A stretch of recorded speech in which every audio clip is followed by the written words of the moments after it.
Praise be to the Father. Oh, Father, I come to you today and I'm asking you to put your holy hand upon this video that I'm making. I ask you for your words of wisdom to come forth and speak. In the name of Yeshua. In the name of Yeshua. Okay, to understand what I've been talking about, what I truly believe that's going to happen in the end times, about the aliens, which I truly believe are fallen angels, and what they're going to do. To understand what will happen, we have to go back into the past, to the beginning, to see what did happen. So we go back to the book of Genesis, to the very beginning, to see what was going on. Now we see in chapter 1 of Genesis, it gives you an outline of what happened day by day by day, right up to the seventh day, which it says in chapter 2 that he had finished his work, and on that seventh day he rested. That's what God's commandment was, to rest on the seventh day. Why? Because the seventh day he rested. And then God blessed the seventh day and sanctified it, because in it he rested from all his work which God had created and made. Very simple. Then he goes down to the meat of the story. The meat of creation is in chapter 2, beginning at verse 4. This is the meat of what happened on the outline that he gave you in chapter 1. In chapter 2 it said, in verse 4, this is the history of the heavens and earth when they were created. And in that day that the Lord God made the earth and heavens, before any plant. Okay, let's go over here and see when the plants of the field, says before any plant of the field was on earth, before any herb of the field had grown. Okay, what day was that they come up on earth? Okay, let's go back over to 1, into that outline that he gave us. It says in the 9th verse, chapter 1, it says, God said, let the water under the heavens be gathered together into one place, let the dry land appear, and it was so. And God said, the dry land, earth, and the gathering together of the water he called sea. And God saw it was good. Then God said, let the earth bring forth grass, the herbs that yield seed, and the fruit trees that yield fruit according to its kind, whose seed is in itself. On that day it was so. And the earth brought forth grass, and the herbs that yield seed according to its kind, and the trees that yield fruit, whose seed is in itself according to its kind. And God saw that it was good. So the evening, and the morning were the third day. You need to understand that. That's the day that he created all the grass. He planted the field with fields of the earth and had all the herbs come up. Why is this so important? For it says,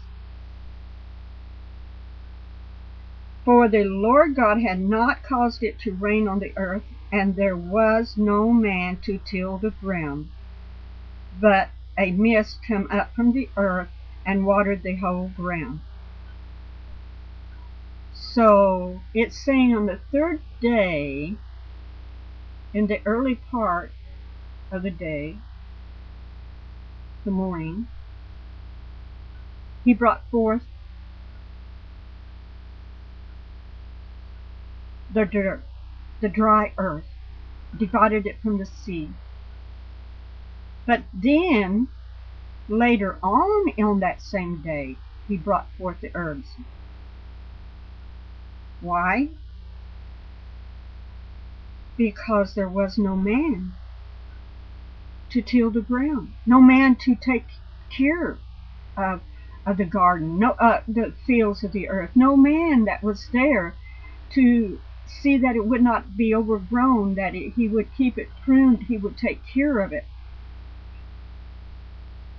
Then we see in the 7th verse of the 2nd chapter, and the Lord God formed man out of the dust of the ground and breathed into his nostrils the breath of life, and man become a living being. So before the grass, the fruit of the trees, before any vegetation was upon this earth, God created Adam. This was on the 3rd day. The Lord God, go on down to verse 8. The Lord God planted a garden eastward in Eden, and there he planted the man whom he had formed. Now, understand, he planted the garden first, before he put Adam into it. He had created Adam here, okay, in that morning.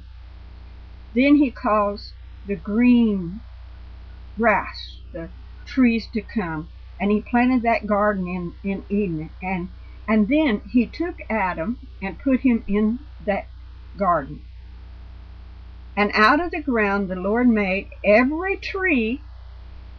1:11 says, let the earth bring forth grass, the herbs, and yielding trees. So we're seeing here, after Adam is made, and out of the ground the Lord made every tree that is pleasant to the sight and good for food, the tree of life, and also in the midst of the garden, and the tree of knowledge of good and evil. So all of this was created after Adam was made. And then it goes on down, it says, now a river went out of Eden. Now there was this river that come out of Eden, that come and divided into 4 spots, the 4 rivers that come out. And it flew throughout the earth. 2 of them we know about, because 2 of them, one of them is Euphrates, which we all know that's over there in Iran. And we know the prophecies that surrounded Euphrates River. And it was the 4th river that was created. So as we go on and we look at it, just sometimes I look at this and I go, wow, Father, wow. Then the Lord took the man, this is the 15th verse, the Lord God took man and put him in the Garden of Eden to tend and keep it. So he was a gardener. He was a gardener that was to take care of this garden that Yahweh had planted and made. And he had told him, of every tree you may freely eat, but the tree of knowledge of good and evil you can't eat. So, according to the scriptures, it said, Adam was created on the 3rd day. Not the 6th, but on the 3rd day. And I know that will baffle a lot of people's mind, but this is the scriptures. It says. I will continue on the next tape. Father, in the name of Yeshua, I come to you. I put this in your hands and let people understand what I'm saying. Bless it. I plead the blood over it. In the name of Yeshua. Amen.